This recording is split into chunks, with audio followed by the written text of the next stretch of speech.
Hey friends, today I tell you Srimad Bhagavad Gita Yatharut part 3rd. So listening carefully and comment. So listen. पूर्ण भगवान में अपार शक्तियाँ हैं। कृष्ण किस प्रकार अपनी विभिन्न शक्तियों द्वारा कार्यशील है, इसकी भी व्याख्या भगवद गीता में हुई है। यह दृश्य जगत या भौतिक जगत जिसमें हम रह रहे हैं, यह भी स्वयं में पूर्ण है, क्योंकि जिन 24 तत्वों से यह नश्वर ब्रह्मांड निर्मित है, वे सांख्य दर्शन के अनुसार इस ब्रह्मांड के पालन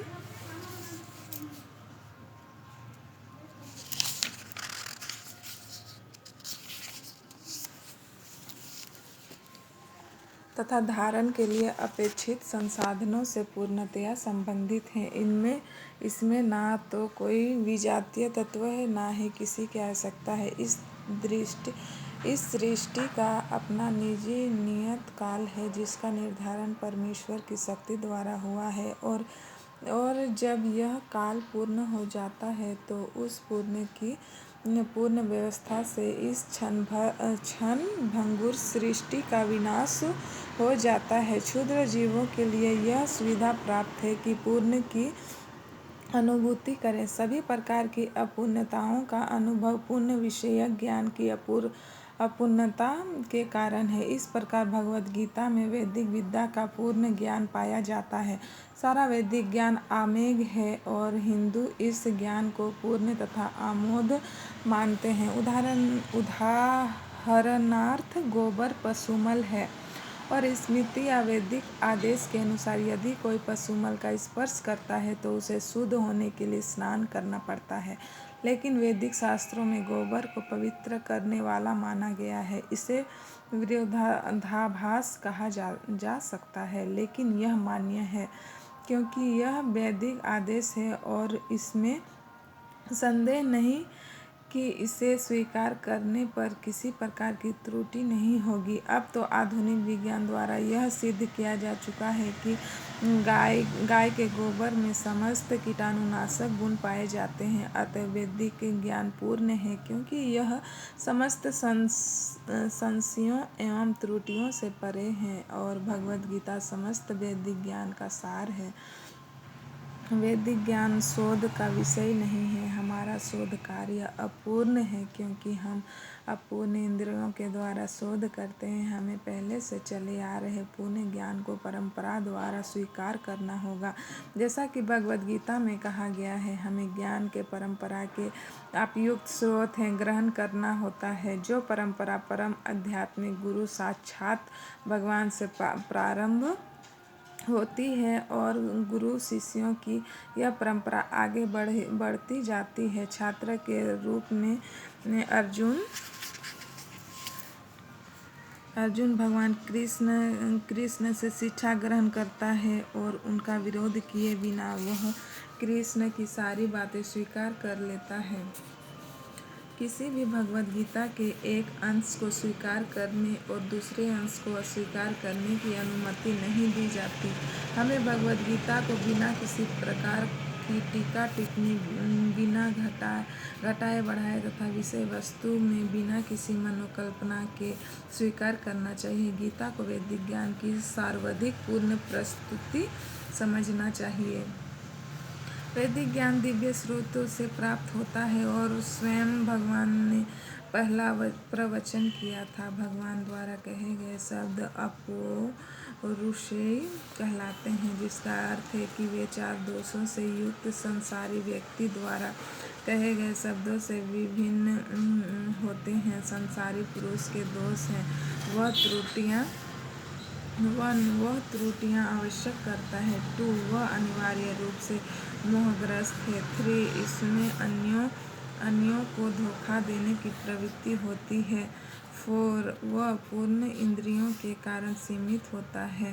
इन चारों दोषों के कारण मनुष्य सर्वव्यापी ज्ञान विषयक पूर्ण सूचना नहीं दे पाता। इन दोषपूर्ण व्यक्तियों द्वारा वैदिक ज्ञान प्राप्त नहीं किया जाता। इसे पहले पहले पहल प्रथम सृष्टि जीव ब्रह्मा के हृदय में प्रदान किया गया। फिर ब्रह्मा ने इस ज्ञान को अपने पुत्रों तथा शिष्यों को उसी रूप में प्रदान किया जिस रूप में उन्हें भगवान से प्राप्त हुआ था। भगवान पूर्ण है और उनका प्रकृति के नियमों के वशीभूत होने का प्रश्न ही नहीं उठता। अतएव मनुष्य में इतना समझने की बुद्धि तो होनी ही चाहिए कि भगवान ही इस ब्रह्मांड की सारी वस्तुओं के एकमात्र स्वामी हैं। वे ही आदि सृष्टा तथा ब्रह्मा के भी सृजन करता है। 11वें अध्याय में भगवान को पितामह के रूप में संबोधित किया गया है, क्योंकि ब्रह्मा को पितामह कहकर संबोधित किया गया है और वे तो इन पितामह के भी सृष्टा हैं। अतएव किसी को अपने आप को किसी भी वस्तु का स्वामी होने का दावा नहीं करना चाहिए। उसे केवल उन्हीं वस्तुओं को स्वीकार करना चाहिए जिन्हें उसके पोषण के लिए भगवान ने हिस्से में दी है।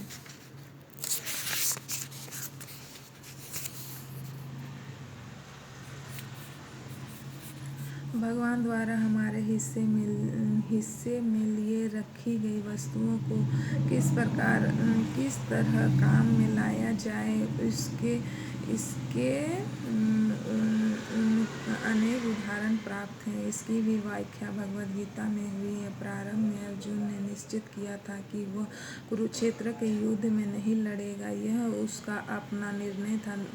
अर्जुन ने भगवान से कहा कि वह अपने ही संबंधियों को मारकर राज्य का भोग नहीं करना चाहता।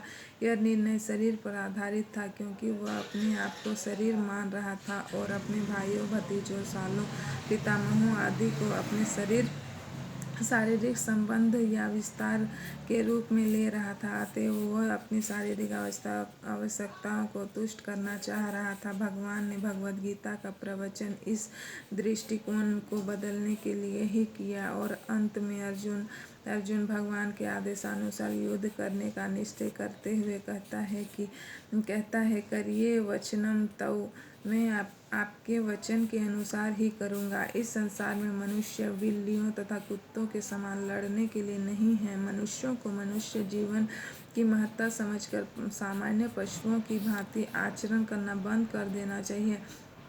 मनुष्य को अपने जीव के उद्देश्य को समझना चाहिए और इसका निर्देश सभी वैदिक ग्रंथों के लिए किया गया है, जिसका सार भगवद गीता में मिलता है। वैदिक ग्रंथ मनुष्य के लिए, पशुओं के लिए नहीं। एक पशु दूसरे पशु का वध करे तो कोई पाप नहीं लगता, लेकिन यदि मनुष्य अपनी अनियंत्रित स्वादेंद्रिय की तुष्टि के लिए पशु वध करता है तो वह प्रकृति के नियम को तोड़ने के लिए उत्तरदायी है। भगवद गीता में स्पष्ट रूप से प्रकृति के गुणों के अनुसार 3 प्रकार के कर्मों का उल्लेख है: सात्विक कर्म, राजसिक कर्म तथा तामसिक कर्म। इसी प्रकार आहार के भी 3 भेद हैं: सात्विक आहार, राजसिक आहार तथा तामसिक आहार। इन सब का विशद वर्णन हुआ है और यदि हम भगवद गीता के उपदेशों का ठीक से उपयोग करें तो हमारा संपूर्ण जीवन शुद्ध हो जाए और अनंतः हम अपने गंतव्य को प्राप्त कर सकेंगे, जो इस भौतिक आकाश से परे है।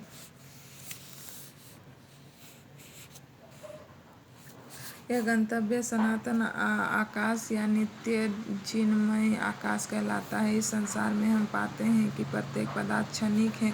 यह उत्तम होता है, कुछ काल तक रहता है, कुछ गौण वस्तुएं उत्पन्न करता है, क्षीण होता है और अंत में लुप्त हो जाता है। भौतिक संसार का यही नियम है। चाहे हम इस शरीर का दृष्टांत लें या फल का या किसी अन्य वस्तु का, किंतु इस क्षणिक संसार से परे एक अन्य संसार है जिसके विषय में हमें जानकारी है। उस संसार में अन्य प्रकृति है जो सनातन है। जीव को भी सनातन बताया गया है और 11वें अध्याय में भगवान को भी सनातन बताया गया है। हमारा भगवान के साथ घनिष्ठ संबंध है और चूंकि हम सभी गुणात्मक रूप से हैं। सनातन धाम, सनातन भगवान तथा सनातन जीव। अतएव गीता का सारा अभिप्राय हमारे सनातन धर्म को जागृत करना है, जो कि जीव की शाश्वत वृत्ति है। हम अस्थायी रूप से विभिन्न कर्मों में लगे रहते हैं, किंतु यदि हम इन क्षणिक कर्मों को त्याग कर परमेश्वर द्वारा प्रस्तावित कर्मों को ग्रहण कर लें तो हमारे ये सारे कर्म शुद्ध हो जाएं। यही हमारा शुद्ध जीवन कहलाता है। So friends, I hope you like this video and subscribe my channel, and I hope you listen carefully. So thank you so much and bye.